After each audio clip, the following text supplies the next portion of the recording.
selamat siang teman-teman semua. Kembali lagi di pembelajaran Bu Emma ya. Oke, SPE hari ini kita akan membahas bagaimana cara terhindar dari kekerasan. Kita bahas satu persatu ya teman-teman ya. Cara terhindar dari kekerasan adalah yang pertama, kita harus berani melawan. Melawan di sini kira-kira yang bagaimana? Bu Emma beri satu contoh.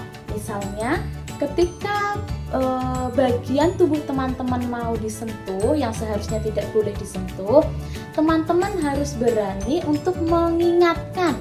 Teman-teman harus berani untuk mengingatkan dan berkata tidak. Selanjutnya bercerita.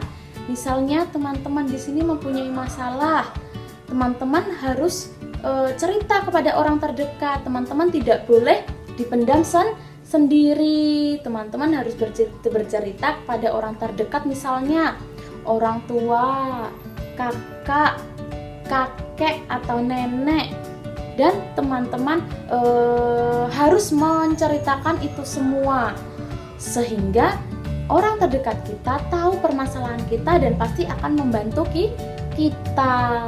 Selanjutnya yang ketiga, teman-teman ketika ada orang yang tidak kita kenal mengajak kita pergi, kira-kira apa yang akan kita lakukan? Apakah kita ikut pergi atau tidak? Ya, kita tidak boleh ikut pergi. Karena apa? Itu sangat berbahaya. Karena kita belum kenal yang mengajak kita pergi itu siapa.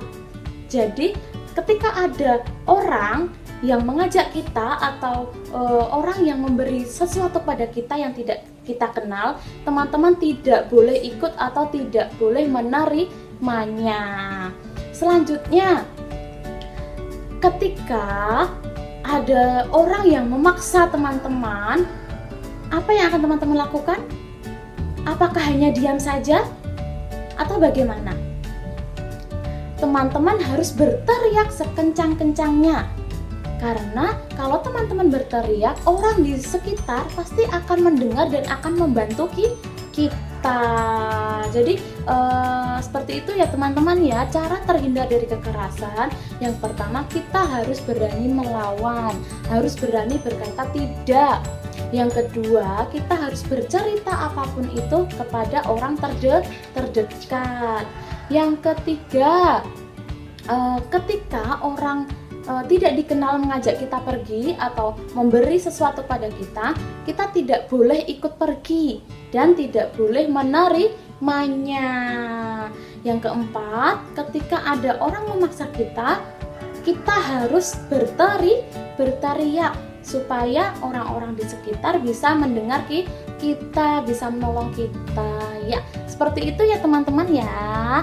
Oke. Sekian penjelasan dari Bu Emma.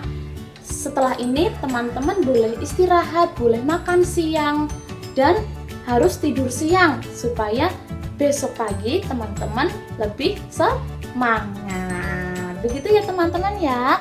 Terima kasih sudah mendengarkan penjelasan dari Bu Emma. Sampai jumpa di video pembelajaran selanjutnya. Dadah!